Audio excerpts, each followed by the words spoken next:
Hi everybody, and welcome to Module 6, which we'll be getting into cultural geography.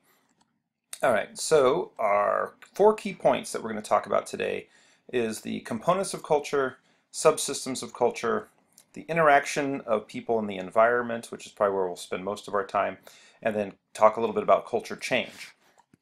Alright, so the first thing is about the components of culture, and really what we're talking about here is just definitions of just what culture is. So here's this definition of culture, and it's pretty broad. Culture is the characteristics and knowledge of a particular group of people defined by everything from language, religion, cuisine, social habits, music, and art. And one of the things that's important to note here is that culture is learned. It is not biological, right? We're not born with any of these cultural traits. It's things that we learn through imitation, instruction, and through example. And this got cut off, my apologies, but it also says culture is not homogeneous. In other words, in every culture, there are differences within culture. Like if we think about American culture, right, we know that there's people with all sorts of different social habits, musical tastes, language usage, all that sort of thing. All right, so there's a few terms here that I want to make sure we are on board with. One is the definition of cultural trait, which is essentially a single distinguishing feature of a culture. So a cultural trait, when we talk about language, right, that would be an example of a cultural trait. The fact that I speak English is one of my cultural traits. A culture complex is a group of cultural traits that tend to be functionally interrelated. So you may have in some places where a particular ethnicity also happens to follow a certain religion and also has a certain language, and so that kind of comes together into a complex where those things are very interrelated, where you go from one community where their language may be different and their religion different and that sort of thing. And then the last thing here is this idea of cultural system. Again, sorry for the slight cutoff. It's a collection of interacting cultural traits and cultural complexes that are shared by a group within a particular territory. So in other words, when we talk about like American culture, we talk about that as a cultural system, or French culture, that kind of thing, where there's a lot of different cultural traits that are shared. And then another term that we use sometimes is culture region, which is a portion of the Earth's surface occupied by people sharing recognizable and distinctive cultural characteristics. And so, for instance, we might talk about the Muslim world, right, as a cultural region, as a place where the predominant religion is Muslim, or is Islam. You can also talk about other kinds of cultural regions at different scales. You can talk about, even in the United States, we talk about the South as sort of a different culture region than perhaps other parts of the country. Okay, key point number 2. The book talks about this more in depth, but this idea that there are subsystems of culture, and they break it down into 3. Technological subsystem, which is the material objects and techniques people use to carry out their productive activities. So in other words, our culture has particular tools and things that we use, right? Think about the behaviors that we exhibit, the things that we use, things like the computer or phone that you're using right now to see this video. Right? This is an element of our culture. It's part of the technological subsystem. The fact that we can take classes online, right, has a lot to do with the technology and stuff that our culture uses in the way that we do things. Automobiles would be another huge one. We think about the way our cities are arranged, or the way that we travel and the relationships that we create across space, has a lot to do with the fact that we have airplanes and cars and all this sort of thing. Cultures that don't have that have very different cultures that kind of go around these technological objects and techniques. Another major one is sociological subsystem, which are the common patterns of interpersonal relations, behaviors, and interactions. So in other words, it's how we expect each other to behave towards each other. A lot of things affect this. Like for instance, one of the things that we'll get into, or the book gets into a little bit too, is the idea that, right, the way in social expectations we have of each other can be very gendered. In other words, there are expectations about the way men should be acting, or the way women should be acting, or the way children should act, or the way old people should act, the way poor people should act, the way rich people should act. Anyway, there's this ideas that we have around different types of acceptable culture systems that are determined by our position in the society. Now, not talking necessarily about whether that's right or wrong, but just the fact that almost all cultures have this aspect to them, which is, it says here, regulates how the individual functions relative to the group, whether that be the family, the church, the state, etc. So it includes religious, political, educational, and other social institutions. And these things interrelate. These social institutions are related to the technological subsystems that we just talked about. All three of these really kind of come together. The last one being the ideological subsystem. These are the ideas, beliefs, and knowledge and the means of their communication passed from one generation to the next. And of course, all of these things, it says here changes but really it could say changes in any one subsystem affects the other two. So when we think about that, it's the ideas we have about the way in which our society should be run. And so religion obviously is prevalent here, but so is politics, right? If you look at the 2016 presidential election, right, a lot of this is about what are our ideologies? How do we think our culture should be arranged? What is our relationship to migrants from other countries, for instance, which I'll talk about. These sort of things. And so the ideological subsystems being very important. And again, they all three kind of interrelate. So this leads to point number 3, which is the interaction of people and environment. And this is a major theme in the discipline of geography. A lot of what geographers do is try to understand the ways in which people interact with the places that they're in, and also the way the places they're in kind of affect what people do. And so this kind of goes both ways here. And I'll talk about that. All right, so there's a few major theories of how humans and the environment interact with each other. And the oldest one, which I should say off the bat is one that has been somewhat discredited, is this idea of environmental determinism. But it was very popular back about 100 years ago, and you still definitely see people kind of coming from this perspective today. Essentially, environmental determinism is the belief that cultures are directly or indirectly shaped by the physical environment. Very popular in the 19th and early 20th centuries, and it tends to overemphasize the role of the environment in human affairs. Again, sorry for the cutoff there. Physical environment is only one of the many forces affecting human culture, and it's never the sole determinant of behavior and beliefs. In other words, people have come to realize that it's not just the environment that affects us or creates the cultures that we have. So let me give you an example of the environmental determinist argument.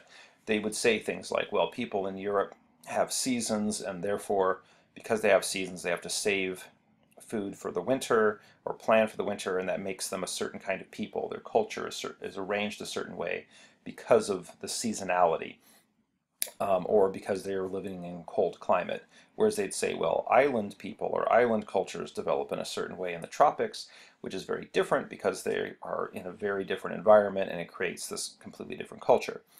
There is obviously a point to that, but the problem that happened in the early 19th and in the 19th and 20th centuries is that people said that that was the only thing that was explaining kind of why people would act the way they are, that essentially they're simply creatures of their physical environment.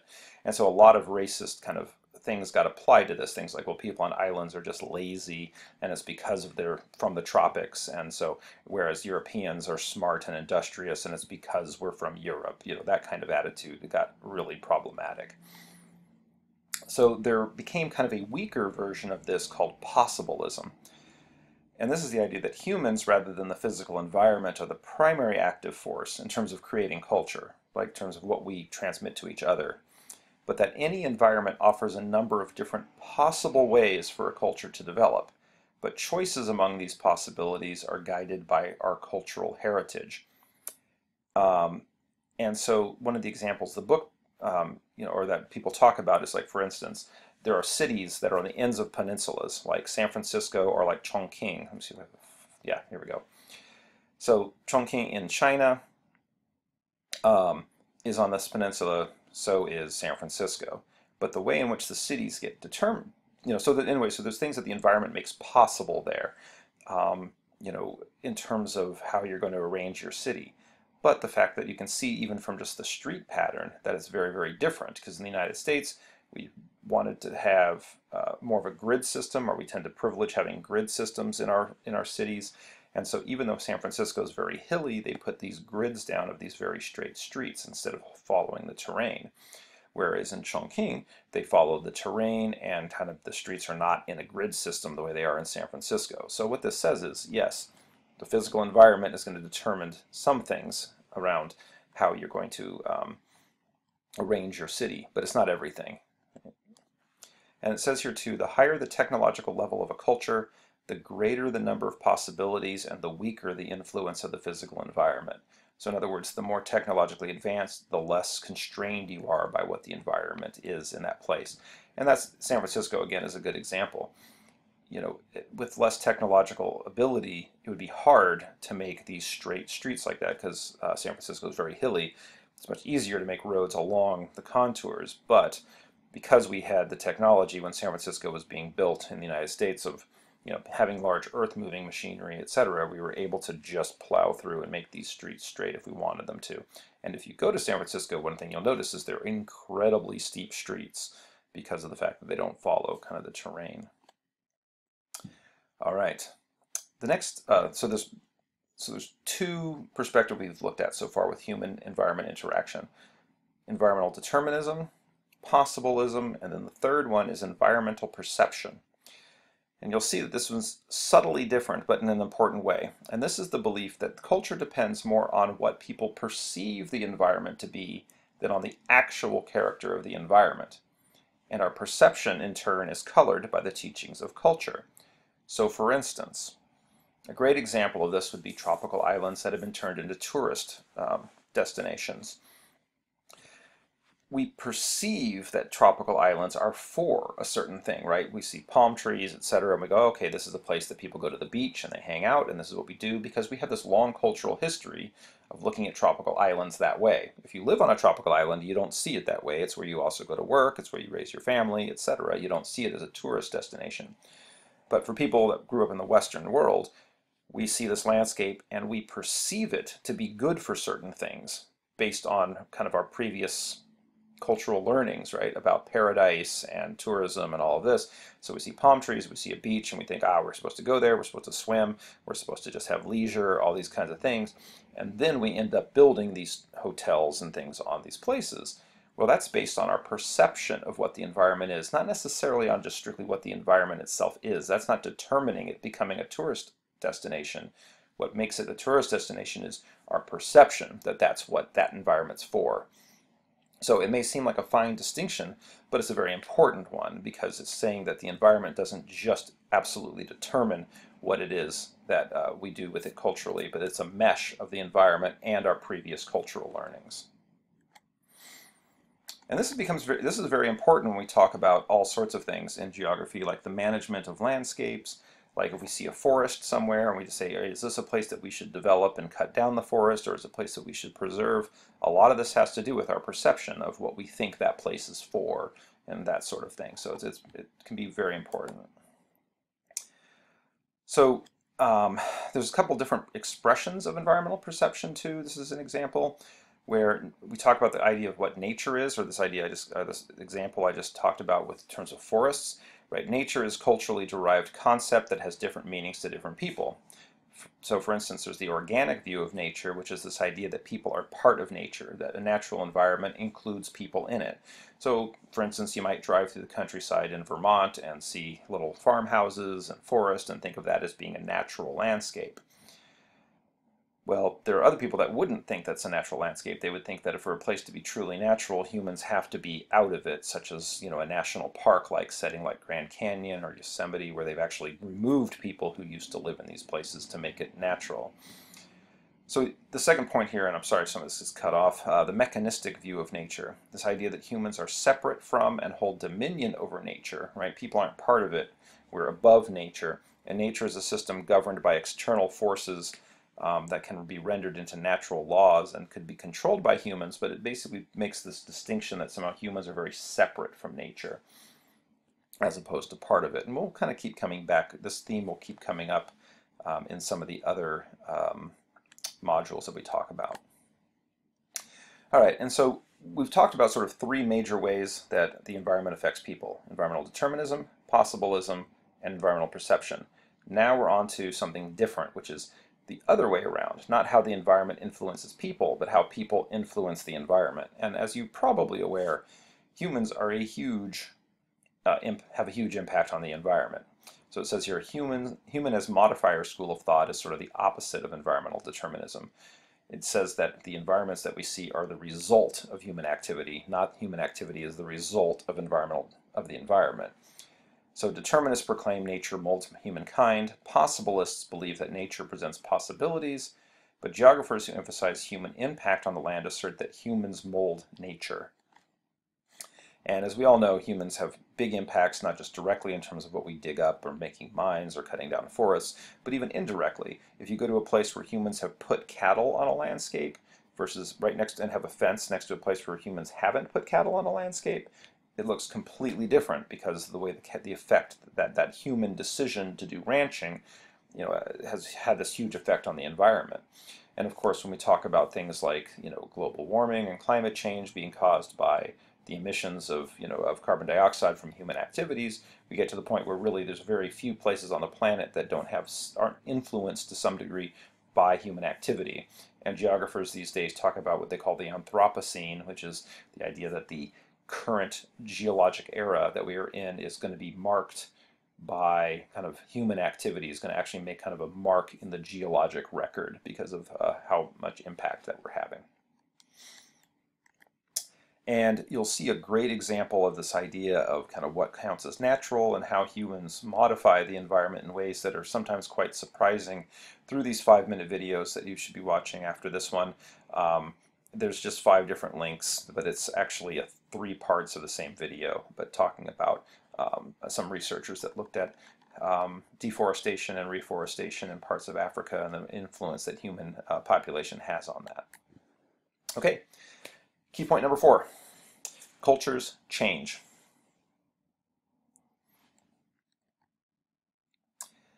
Cultures are always in flux. Change with cultures is induced by innovation, by things diffusing from other places, and also through the process of what they call acculturation. So for instance, let me go first. Okay.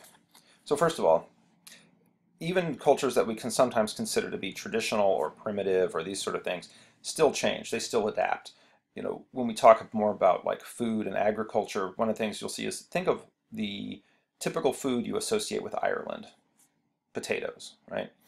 Or think about the food that you associate with Italy, maybe spaghetti with tomato sauce, right?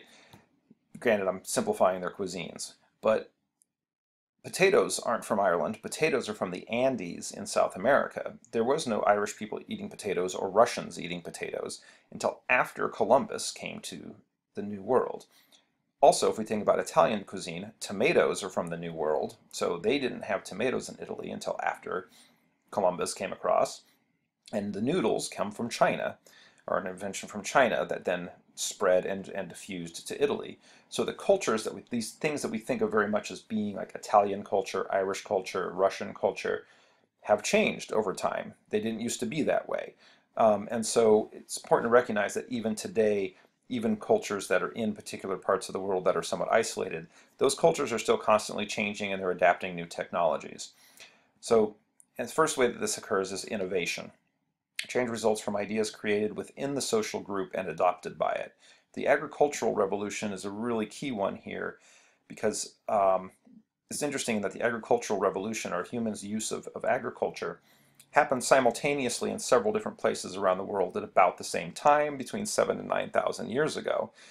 This innovation changed almost all aspects of societies and cultures as people started becoming less nomadic, they became sedentary and started doing agriculture. This really changed the societies a lot.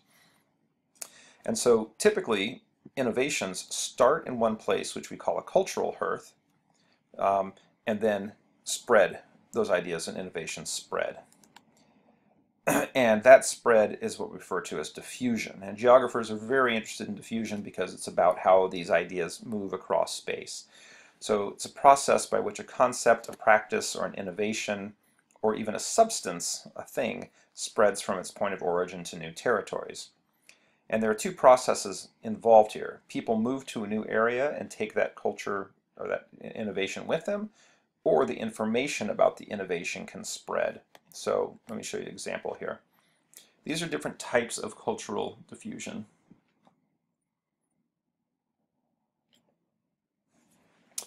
All right, so first we're going to talk about what's called relocation diffusion. And the next chapter after this one gets into this a little bit too, but Anyway, so you have people that have a particular cultural trait and then they move. So a good example of this is, let's say you have a country that is predominantly Christian, and a lot of those people that are Christian move to a place that is predominantly Muslim, let's say. Well, all of a sudden now, after migration, you now have these Christians, or you have Christianity being practiced in this new area. Well, that's because Christians moved into the area that had been Muslim. That's one way of kind of diffusion. I'm going to go to this one here next, contagious expansion diffusion, which is, I'll keep using the example of Christianity. Instead of Christians necessarily moving to a new place, they convert people. They talk to them, they convince them that their ideas are better, whatever, and all of a sudden you started with one Christian, and then now you've got these people all turning Christian, and then they convert and talk to other people, and they start converting, and then it keeps kind of diffusing through the population, person to person, and so you get this innovation, this cultural innovation, moving through and changing, not because people moved, but because the idea moved. And so that's what's called contagious diffusion. And of course, this also works for diseases. Let's say there's people that have dengue fever, or let's go Zika, right? Zika virus. They move somewhere else. Now you've got Zika here because they came and brought it with. Whereas in contagious diffusion, it may be, it's a mosquito-borne illness, but, somebody comes and has Zika, they get bit, and the people next to them get bit, and so on. It kind of goes through like that. Now, the other kind of expansion diffusion is called hierarchical, and it's very common to see this, and I'll stick with the Zika example, which is somebody gets Zika in Brazil, let's say in a big city like Rio de Janeiro. Well, yeah, you might get some people around there also getting Zika, but people in Rio may get on an airplane and fly to Colombia, or fly to Miami, or fly to New York City, or fly to Africa. And then you get this, what's called hierarchical diffusion, is that based on the ways in which people travel, it tends to go down kind of what they call the urban hierarchy from the major cities to the countrysides.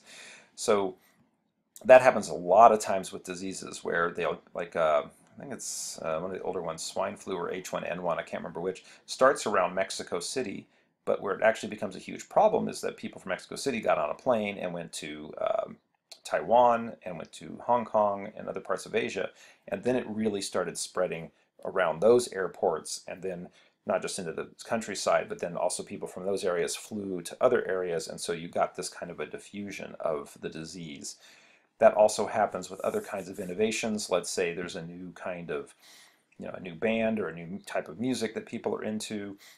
I'll use an example, like there's a like Jersey club music. I don't know if anyone's familiar with this kind of thing, but like Jersey club music really started in New Jersey, as you would figure, and like in Newark, but it kind of the sound also was very similar to the kind of club music that was being played in Baltimore. So it was kind of a diffused from urban area to urban area, so like Baltimore up to Newark, and then people in Newark started listening to it, and then that diffused to like New York City, which of course is very close by, but then also people started listening to it in Chicago and Los Angeles because those places are connected to the New York area. And then now, it's diffused all over the world, and places like even in Tokyo and in Europe and all these other places, you have people listening to Jersey club music. But if you go into like the rural areas of New Jersey, right close to where it was actually originated, it's not necessarily as popular. These things with musical styles have changed a little bit because of, since the internet and YouTube and things like that, and things can diffuse spatially a little differently than they used to when you used to have to go to clubs or have to buy records or things like that, like you had to back in the 20th century. But it's still, you will see this kind of hierarchical diffusion still occur, even with those other cultural traits. Another great example is, going back in time a little bit, is the Great Migration and the way blues music traveled. So the Great Migration has to do with African Americans leaving the South and moving into the West and the larger cities in the North between 1916 and 1930. And one of the things that got brought with that is this different styles of blues music. And so there was three major, what they call, I just referred to as cultural hearths, places where the music, kind of the innovation of that music originated.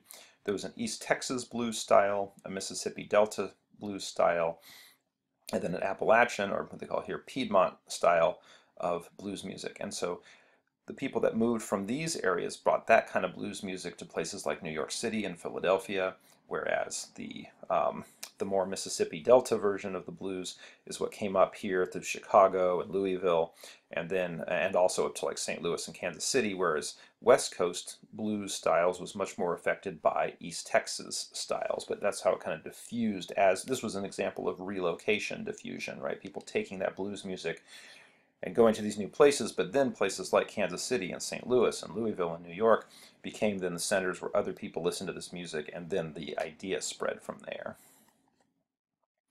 All right, another ways that cultures change is through acculturation, by when one cultural group undergoes major modifications by adopting many of the characteristics of another, usually dominant cultural group. So in cases of colonialism, for instance, if you look at an example like Native Americans in North America, they had their own distinct languages and distinct cultures, and then through European colonialism came to adopt the major languages and kind of cultural habits of the Europeans that ended up coming here. That would be one example of acculturation. Also happens when people relocate. So you might have people that have migrated from another part of the world to the United States, and then as succeeding generations go to American schools and are in kind of American culture and society, those groups change a lot in terms of kind of losing some of the distinctiveness of their original culture from where they came from. And there's a couple different theories. One is it's called amalgamation theory, where multi-ethnic societies become a merger of the culture traits of their member groups. In other words, you have people like, say, in American culture or American history, you have people coming from Ireland and from Italy and from Poland and from England and all these other places coming together, and the resulting culture is sort of an amalgamation of those different cultural traits or different cultural practices. So that's what this idea of what they call a melting pot, if it all kind of gets blurred together. Sometimes they also refer to it as a salad bowl or lumpy stew. I'm not making that up, that's what people actually refer to it as, where some cultural traits are still hung on to, and so you may still have, like, you go to like New York City and there may be a neighborhood that is Dominican, another neighborhood that's Puerto Rican, another neighborhood that's Haitian, and they're not necessarily completely fusing together into one common culture. People are still keeping some of those cultural traits separate while participating in some of the same things of the larger culture. And so there's this term assimilation, which is completion of the integration process. Doesn't necessarily mean that consciousness of original identity is lost, but there's such a complete kind of change into the dominant culture that it's no longer considered quite as different as everybody else culturally. An example of this might be the Irish. In the United States, there's a book called How the Irish Became White, which is this example of, the Irish used to be considered this ethnic group, a minority that was very different from the English and other immigrant groups, and were considered culturally very distinct in the United States. And now, even though there are still certainly people that have pride in an Irish heritage and Irish culture, to a large degree, the Irish communities in the United States have been assimilated into the larger American culture to the point where it's not seen as being all that distinctive. Okay, so just a couple quick notes on some of the other material. Just as you're going through the readings and other parts of the PowerPoint, just recognize that there are a lot of different cultural practices that vary across space. Language is different across space. Religion is different. What people eat, how people interact with the environment, housing styles. There are thousands of different cultural traits, and the way it differs across space. The other thing to keep in mind is that also when we talk about people and identity in terms of these cultural traits, you have to realize that all of us have hundreds of different cultural traits, right, in terms of what defines who we are. So it says everyone has multiple kind of what they refer to as axes of identity. Like sometimes people will talk about some particular axis of identity, like are you black or white? Are you male or female, these kinds of things. But we are a whole bunch of different things, and nobody shares all the same aspects of cultural identity. So all the things that make up our identity are things like our ethnicity, our race, our education level, what we do, our sexuality, our age, where we are, our income, right? Religion, our language, immigration status, you name it. And so people carry these different identities carrying these different identities are distributed across the world and in smaller spaces in different ways, right? And so we have to think very kind of in a very rich sense about who we are as individuals and the kinds of cultural traits that we all carry, and the fact that really no two people are the same in all of these categories, right? Or very few. All right, that's the end of the key points. That's it, and I will see you next module.